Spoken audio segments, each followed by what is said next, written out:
오늘 말씀은 마태복음 16장 1절에서 4절까지입니다. 마태복음 16장 1절에서 4절. 오늘은 이제 마태복음 강해가 아니고 일종의 제목설계를 하는 이제 그런 시간이 되겠습니다. 바리새인과 사두개인들이 와서 예수를 시험하여 하늘로부터 오는 표적 보이기를 청하니 예수께서 대답하여 이르시되 너희가 저녁에 하늘이 붉으면 날이 좋겠다 하고 아침에 하늘이 붉고 흐리면 오늘은 날이 굽겠다 하나니 너희가 날씨는 분별할 줄 알면서 시대의 표적은 분별할 수 없느냐. 악하고 음란한 세대가 표적을 구하나 요나의 표적밖에는 보여줄 표적이 없느니라 하시고 그들을 떠나가시니라. 아멘. 오늘은 기독교 진리와 복음에 대한 깨달음 7단계에 대한 강의를 드리려고 합니다. 사실은 이 강해를 강론이죠. 이 강론을 강의 시간, 1000시간 강의에서 드렸었거든요. 그런데 그것이 이제 동영상에는 들어가 있는데요. 오늘은 동영상에는 이 끝에 구체적인 것은 말씀을 드리지 않고 문서로 다시 넣도록 그렇게 하도록 하겠습니다. 왜 그러냐면 이것이 굉장히 중요한데 사람들이 그 중요성을 깨닫지 못하고 있어요. 다시 말씀드리지만 저는 이제 늘 그 사도 바울 생각을 참 많이 하거든요. 사도 바울의 서신서들을 보면서 이제 목사가 되려고 신학교에 갈 때도 가기 전에도 그랬지만 신학교에 가면서 정말 늘 생각을 했던 게 어떻게 이 사도 바울은 이런 것을 누가 가르쳐주지 직접 예수님한테 배우지도 않았지 않습니까? 예수님 직접 제자들은 그런 수준의 수준이라고 표현해서 좀 그렇습니다만 어쨌든 그런 서신서를 쓸 정도의 수준에 가 있지 못하는데 바울은 기가 막힌 그런 그 서신서, 복음, 기독교 진리와 복음에 대해서 써놓았거든요. 사실 저는 그것이 솔직히 말하면 좀 이상했었어요. 왜냐하면 늘 말씀드리지만 교회에서는 성령이라는 말을 참 많이 하지 않습니까? 성경도 그렇고요. 근데 이제 성령이 깨닫게 하시는 것이 무엇인가를 잘 체험하지 못하고 있어서 그랬다고 봐야 될 것 같아요. 근데 어쨌든 그런 바울의 생각을 하면서 그러니까 사람이 아니라 사람의 생각, 신학교에 다니면서도 늘 생각하는 것은 어떤 성령이 깨우쳐 주었다기보다는 학문이라고 생각이 되는 신학이라고 하는 그런 학문. 그런데 이제 신학은 저도 이제 일반 대학을 나오고 다 할 거 하고 나서 갔습니다만은 일반 그런 학교에서 대학에서 배우는 학문보다는 훨씬 더 어려워요. 신학이 굉장히 어려운 거더라고요. 그러니까 유럽 같은 데서는 대학을 졸업하고 이제 신학교에 가는 그 대신 이제 국가에서 이렇게 그 공무원들처럼 월급을 주는 사례를 하는 이제 그런 제도가 많이 있어요. 근데 우리는 전혀 이제 미국처럼 그렇게 안 되어 있죠. 근데 어쨌든 간에 학문 위에 학문이 신학이다. 이제 그런 생각을 했습니다. 그러니까 바꾸게 얘기하면 굉장히 어렵다는 이야기죠.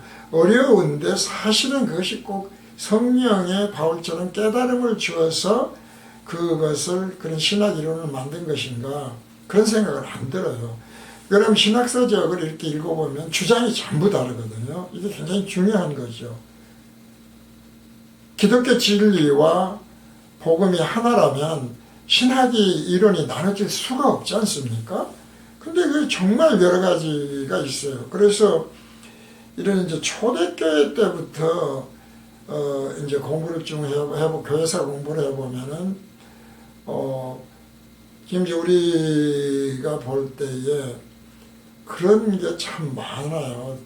그 이단들도 많이 나오지만 초대교회 때부터 이렇게 분열이 돼요, 기독교가.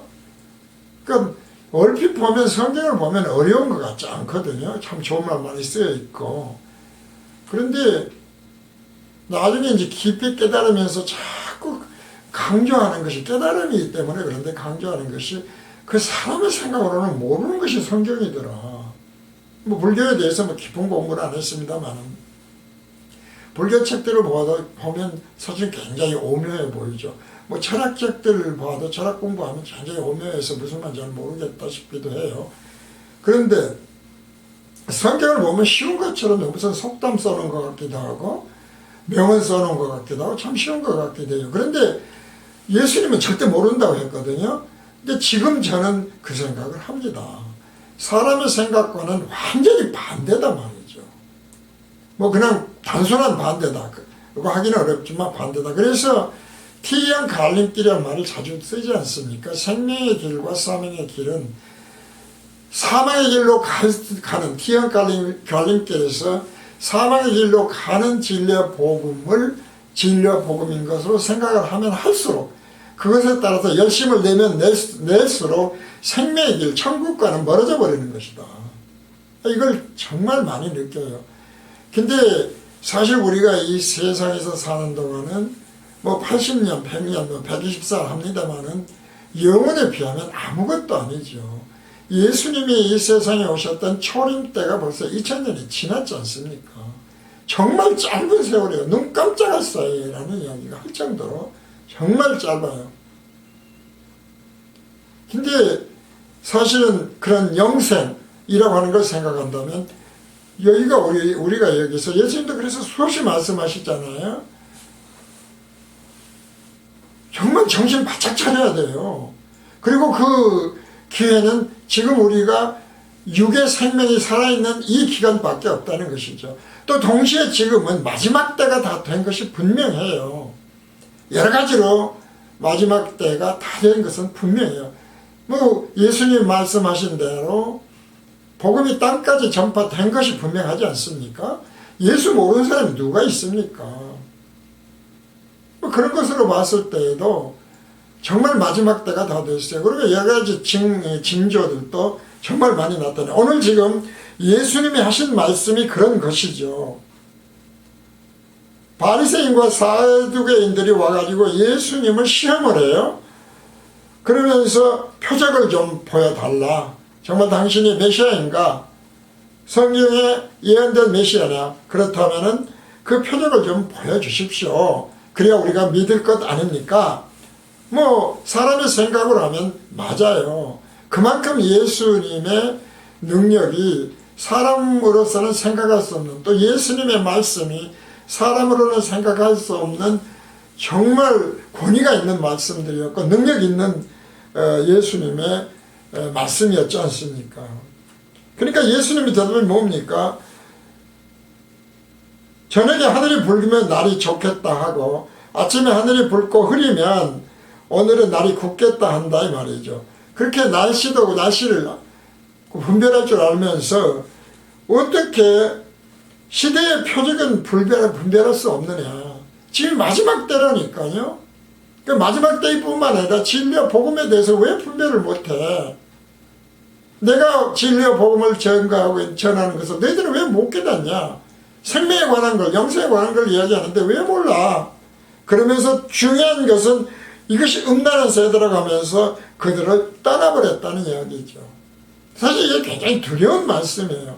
우리가 이들도 지금 다 하나님을 믿고 나름대로 열심히 있는 사람들, 바리새인들이 어떤 사람들입니까? 사두개인들이 어떤 사람입니까? 제사장급이잖아요. 오늘날로 말하면은 정말 경건한 기독교 신자들이고 정말 권위 있는 예수님의 제자라는 목사들이잖아요. 신학자들이에요. 그런데 예수님은 그들을 떠나갔다. 그러면서 악하고 음란한 세대가 표적을 구한다 이 말이죠. 근데 나는 뭐예요? 이혼의 표적밖에 볼 것이 없다. 이것이 당연히 십자가 대속이고 3일 후에 부활하시는 것은 뭐 누구나 다 알죠. 그렇게 보면 굉장히 쉬운 말씀 같은데 떠나버린다니까요. 왜 떠날까? 그것이 깨달음의 문제고 분별의 문제라니까요. 깨닫지 못하면 분별 못하죠. 빛이 없고 어둠이 있으면 분별이 안 돼요. 이런 것을 우리가 생각해야 돼. 왜 그러냐면 그 깨닫지 못하고 분별하지 못하는 것이 곧 사망의 길로 가는 길이기 때문에 그렇다. 그리고 그런 열심을 내면 낼수록 기형 갈림길에서 점점 생명과는 멀어지고 생명의 길과 멀어지고 천국과는 멀어진다. 지옥으로 달려가는 길이다. 그래서 음란한 세대가 표적을 구한다. 십자가 대속을 얘기한다. 지금으로 말하면 그러나 너희들은 분별을 못해. 왜 그렇게 분별 못해? 라고 하는 말씀을 하시는 것이죠. 그래서 이제 늘 말씀을 드립니다마는 오늘도 예수님 말씀하시지 않습니까? 진리와 복음, 기독교 진리와 복음, 예수님의 말씀, 생명에는 죄사함이 핵심이에요. 당연한 이야기고요. 그런데 문제는 참 이제 우리가 보통 생각을 하면은 그렇지 않습니까? 분별을 하지 못하게 하는 것은 사탄 마귀가 그런다. 그렇게 생각을 하죠. 그리고 분별을 못하면 사망의 길로 간다. 까지도 다 알 거예요. 모르는 사람이 있겠습니까? 그런데 여기서 벌써 이상하다 이 말이죠. 무슨 이야기냐면 분별을 못하는 것이 우리가 생각할 때는 사탄 마귀가 와서 분별을 못한다 라고 생각을 하는데 깊이 깨달음을 갖고 빛 가운데 들어가 보면 다시 말해서 하나님, 성령, 예수님 이라고 하는 사람의 생각이 아닌 하나님의 생각으로 들어가면 어때요? 그것은 사탄 마귀의 문제가 아니라 하나님이 창세 전에 죄사함의 비밀을 듣는 것을 허락하신 자가 따로 있어서 그렇다 이 말이에요. 이게 굉장히 중요하지 않습니까? 당연히 사탄 마귀가 방해하지요. 그러나 뭐 가룟 유다가 사탄이었고 마귀였으니까요. 사탄의 자녀 마귀였으니까요. 방해를 했죠. 그러나 그것은 하나님의 뜻을 창세된 예정을 이루기 위해서 하시는 일이 사용되는 거라니까요. 그러니까 이것이 긴가민가하고 참 복잡하지 않습니까? 우리가 목사의 안수만 받으면 하나님의 자녀입니까? 아니라니까요. 가룟 유다도 예수님이 택하신 제자였지만 예수님의 참 제자가 아니었지 않습니까?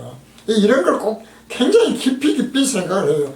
그러면 이 하나님의 허락하신 자가 아닌 것은 듣는 것이 허락되지 않는다. 하나님의 의해서라는 것은 예수님만 하신 말씀이 아니고 구약에서 이사야서 6장 9절 10절에 있고요. 읽어보진 않겠습니다.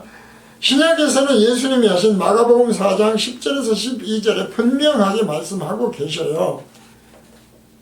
제3 비밀을 감춰버렸다니까요. 듣는 것이 할때. 그래서 아무리 보고 또 보고 듣고 또 들어도 깨닫지 못하게 하기 위해서 그랬다.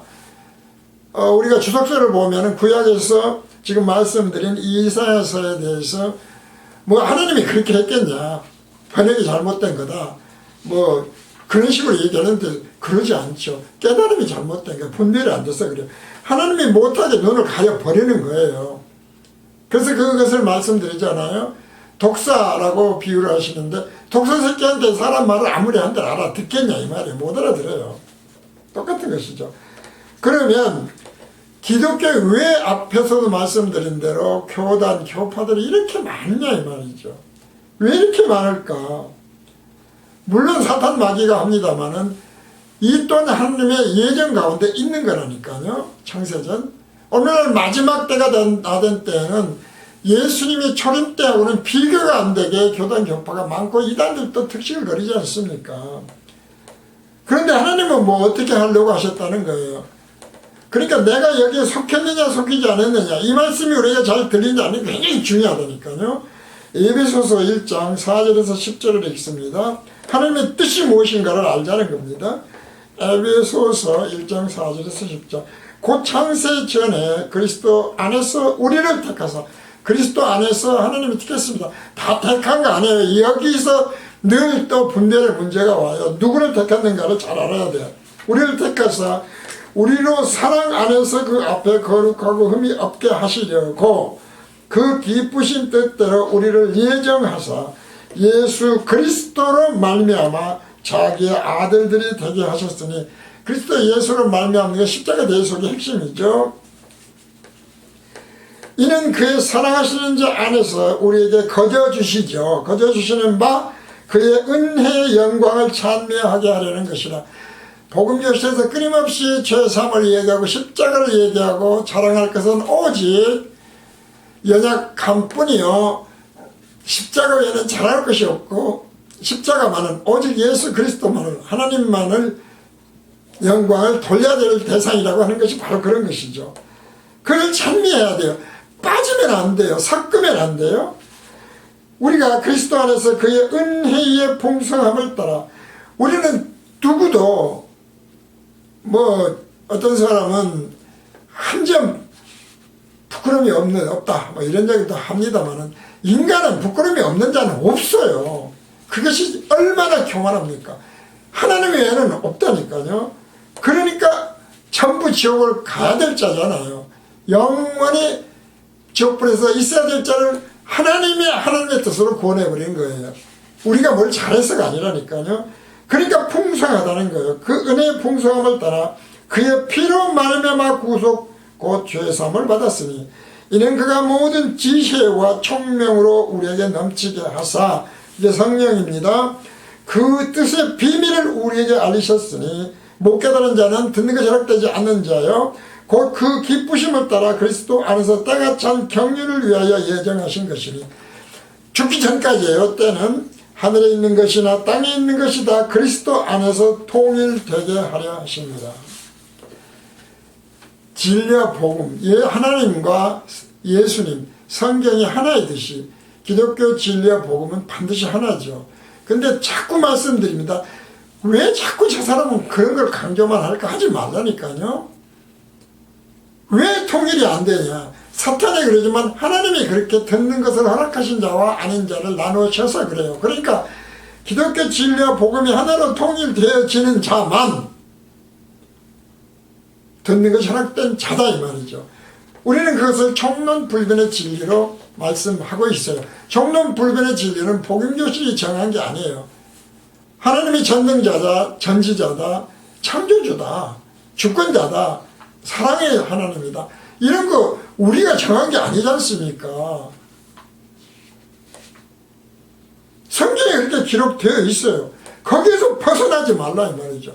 은혜 싹수로 사는 게 아니에요. 노력으로 살 수 있는 것은 은혜가 아니라니까요. 선물이 아니라니까요. 다시 깊이 생각을 해요. 왜 심판이 있습니까? 마지막 심판이. 하나님이 오래 참으셨잖아요.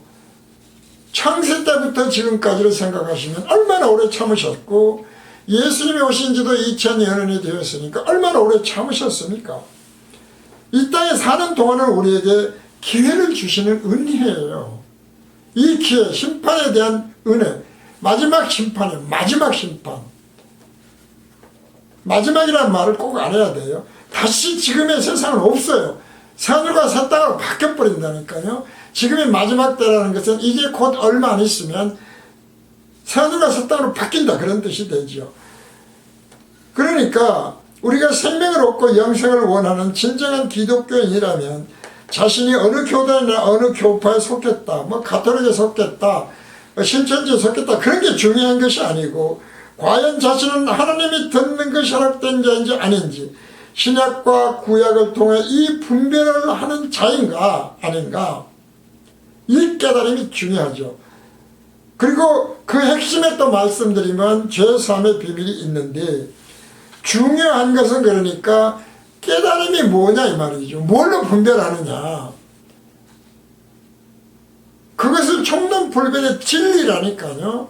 그걸로 분별하라는 것이죠. 오늘 제목이 7단계 성장과정이죠. 성장과정이 7단계가 있다. 근데 6단계까지는 아니다. 짐승이다. 7단계만 하나님의 자녀다. 그러니까 자신이나 목사님들이 어느 단계에 와 있는지를 알아라 해서 전 시간 말씀드렸고, 몇 번 이것을 그 문서로도 올려놓긴 했어요. 오늘도 이제 이 문서로는 이걸 올려놓겠습니다. 그런데 왜 교회사를 보면은 기독교가 처음에 말씀드린 대로 초대교회 때부터 계속 신앙 논쟁이 일어나요. 그러면서 분열이 되거든요. 그 핵심에 어려우니까 뭐 신학적 논쟁이고 어려우니까 말씀드리지 않겠습니다만은 삼위일체가 있죠. 그리스 쪽에 철학이 얼마나 발전했습니까? 그리스라고 하는 데는요. 거기에서는 뭐 영혼이 있다고 하는 것도 다 알고 있었던 데죠. 근데 로마는 바바리안이라고 그래서 그런 걸 몰라요. 그러니까 철학 용어가 없어. 그쪽에 뭐 본체이 뭐니 하는 말들 자체가 없었어요. 이제 그런 논쟁 때문에 삼위일체론으로 해서 그리스 정교와 로마 교회가 나눠지지 않습니까? 뭐 그 위에도 몇 가지로 뭐 러시아 정권이 하면서 또 가톨릭이 나눠지죠. 어쨌든 신학 전쟁이 일어나요. 그러면 신학 논쟁이 일어나요. 그러면서 또 이단들도 참 많이 나오더라고요. 이단이 굉장히 많이 나와요. 그러니까 이것이 깨달음이 얼마나 중요하고 분별이 얼마나 중요한가. 쉬운 진리와 복음이 아니다. 어느 정도 어렵냐. 성령이 아니면 못 깨닫는다는 거예요. 사람의 지식이나 사람의 머리로는 절대로 못 깨닫는 것이 성경의 진리라니까요. 그러니까 깨달았으면 그래서 기쁜 소식인 거예요. 그리고 그 핵심에 죄사함의 비밀이 있다. 그 말이죠. 자, 그래서 다시 말씀드리지만 바울이 처음에 말씀드린 대로 참 대단하다 했던 것처럼 갈라디아서 2장 6절입니다. 바울이 정말 이런 걸 어떻게 썼을까? 갈라디아서 2장 6절입니다. 유명하다는 이들 중에 당시에 유명한 사람들이 많았겠죠. 오늘날의 양혜웅이 전혀 유명하지 않은 것처럼 유명하다는 이들 중에 본래 어떤 이들이든지 내게 상관이 없으며 하나님은 사람의 외모를 취하지 아니하시나니 그러잖아요. 이것도 잘 아는 말이에요. 굉장히 쉬운 말 같은데 몰라요. 사실은 저 유명한 이들은 내게 다 해준 것이 없어요. 오직 성령만이 알려주신다니까요. 앞에서 자꾸 말씀드리지만 나는 뭐 천주교 다닌다. 그래서 최소한도 연옥은 갈 거야. 뭐 이런 거. 나는 뭐 장로교야, 감리교야. 나는 신천지야. 나는 뭐 어디야 하는 그런 게 중요한 게 아니라니까요. 총론불변의 진리에다 맞춰봐야 돼요. 거기서 0.001이라도 섞여버리면 그것이 바로 밝은 빛에 보면은 미세먼지가 보이듯이 작은 먼지가 보이듯이 보이는 것이고 그것은 온전히 빛만이 있는 것이 아니다. 가톨릭 교회는 캐톨릭이라고 우리가 그러잖아요. 캐톨릭 그리스어로 카톨리코스거든요. 그래서 이제 그것이 카톨리쿠스로 뜻이 보편적, 일반적, 공번된 그런 뜻인데요. 한국 가톨릭 교구에서 이 가톨릭을 가톨릭으로 결정을 했어요. 그리고 천주교라고 했거든요. 따라서 이제 뜻은 당연히 공번된 교회라는 뜻인데 일반적인 교회 이제 누구나 다 와서 진리 안에 하나가 되어라 라고 하는 이제 그런 뜻이 되겠는데요. 그래서 가톨릭에서는 가톨릭이라고 하지 않고 카톨릭 그러면은 귀에 거슬려 해요. 그런 것도 아시고 혹시 목사님들이나 다른 사람분들도 가톨릭이라고 불러주는 게 좋아요. 제 이름을 예를 들면 다른 이름으로 부르면 싫어할 것 아닙니까? 이제 그런 것하고 똑같은 것이죠. 그래서 이 공번된 교회라는 것은 초대교회 때부터 이렇게 분열이 일어나니까 우리가 진정한 교회야. 우리야말로 사도로부터 이어받은 교회라 라고 하는 뜻으로 가톨릭이라고 했다 이 말이죠. 이런 것을 생각을 하고 그런데도 앞에서 말씀드린 대로 분열이 계속 일어나고 이단들이 있었다 라고 하는 것을 말씀을 드리는 겁니다. 그런데 이제 하나 또 참 희한한 게 있지 않습니까? 가톨릭 교회가 진리와 복음에서 벗어났다고 해서 루터와 칼빈이 종교 개혁을 하지 않습니까? 근데 개혁을 한 이후에 어때요? 제일 먼저는 루터 교회가 생기고 그리고 칼빈이 세운 장로교가 생기는데 물론 칼빈이 혼자 한 건 아니지만 칼빈 교회라고 하죠. 그래서 장로교가 생겼는데 마지막 때가 다 된 지금 보면 가톨릭 교회는 비교가 안 될 정도로 어마어마합니다. 정말 어마어마하게 많은 교단 격파가 생겼어요. 거기에 이단들도 초대교회 때하고는 비교가 안 되게 많이 생겼어요. 희한하지 않습니까? 엄청나게 많아요. 왜 그럴까? 바울은 전합니다. 고린도후서 3장 13절에서 18절입니다. 고린도후서 3장 13절에서 18절 읽습니다. 우리는 모세가 이스라엘 자손들로 장차 없어질 것에 결국을 주목지 못하게 하려고 수군을 그 얼굴에 쓴 것 같지 아니하노라. 그러나 저희 마음이 완고하여 오늘까지라도 구약을 읽을 때에 그 수군이 오히려 벗어지지 아니하고 있으니 그 수군은 그리스도 안에서 없어질 것이라. 비치십니까? 오늘까지 모세의 글을 읽을 때에 수군이 오히려 그 마음을 덮었도다. 율법주의, 신비주의 늘 말씀드립니다. 기복주의. 그러나 언제든지 주께로 돌아가면 그 수군이 벗겨지리라. 이게 진정한 회개라고 그랬지 않습니까? 주는 영이시니 주의 영인 곳에는 자유함이 있다. 그래서 자유함이 있는 거예요. 우리가 다 수건을 벗은 얼굴로 거울을 보는 것 같이 주의 영광을 보며 저와 같은 형상으로 화하여 영광으로 영광에 이르니 곧 주의 영으로 말미암음이니라. 우리가 그리스도 예수 안에서 하나로 통일 온 세상이 되게 하신다고 하는 것은 그러니까 새하늘과 새 땅에서 이야기예요. 지금 마지막 때까지는 그리스도 진리와 복음은 하나로 통일될 수가 없어요.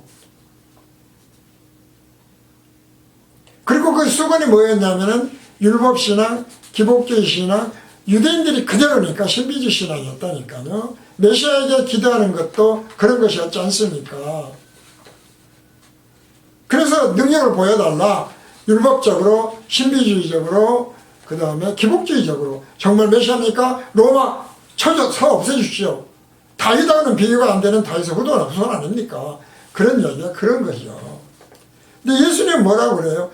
십자가 대속 외에는, 생명의 부활 외에는 보여줄 것이 없어. 전시에도 말씀드렸지만 천군 천사 내가 데리고 와서 너희들 없애버리니까 간단해. 그렇지 않아요? 천지를 없애서 새로운 새 하늘과 새 땅으로 다시 만드시는 능력이 있는 분이 그가지가 로마 군대 게임이 되겠습니까? 오늘도 똑같다니까요. 이런 말씀을 하시는 거예요. 그래서 이제 저는 이런 생각을 해봐요. 교만하다고 생각하지 마시고요. 80세 된 할아버지가 5살 난 아이에게 인생은 참 빛처럼 유수처럼 빨리 지나가 라고 한다면 5살짜리가 이해가 되겠습니까? 본교실에서 최고의 수준에서 성령의 가르침, 바울의 가르침으로 전하는 것처럼 한다고 한들 눈이 수건이 덮여있으면 안 보일 수밖에 없지 않습니까? 그래서 영적 성장에 차이가 있는 걸 말씀드려요. 그러니까 이 영적 성장에서 전 시간 말씀드린 대로 7단계인데 6번째 단계까지는 깨달은 것이 아니다 이 말이에요. 이건 이제 문서로 알려드리겠어요. 오늘은 전 시간에 강의를 했기 때문에 동영상이 있어서 더 이상 동영상 강의는 안 하고요. 다음번에 문서로 올릴 때는 그것을 다시 올리겠다 이런 얘기죠. 정말 중요해요. 그래서 나만 아니라 내가 다니는 교회의 목사님은, 전도사님은 어느 수준에 있는가, 집사님은, 장로님은 분별을 해라는 이야기죠. 그래서 경우에 따라서는 바울이 있잖아요. 거기서 떠나버려라 말이죠. 심지어 나는 그를 사탄에게 보냈다. 그런 말까지 해요, 바울은. 그런 분별의 확신이 있어야 돼요. 빛 가운데 있으면 다 보여요. 성령의 생각을 보면 다 보여요. 그것을 막연히 나는 성령이야 내 말이 오라가 아니라 성경에서 말씀드리고 있는 알려주는 총론분리변의 진리를 하고 있다 이 말이죠. 여기에서 얼마나 깨달았는가가 7단계에 의해서 구별이 된다 라고 하는 것입니다. 그래서 복음교실은 그것을 위해서 최소한 비밀 때문에 천국길 내비게이션도 시중에 내놓았고요. 그 다음에 총론분리변의 진리도 제시하고 있고요. 그리고 오늘처럼 7단계 성장 과정도 알려주고 있고 그렇습니다. 그것을 우습게 생각하지 말고 유명하지 않다고 해서 우습게 생각하지 마시고 정말 진지하게 영생을 생각한다면 예수를 왜 믿는 가 생각하면서 생각해 보시기 바랍니다. 오늘 강연을 여기서 마칩니다.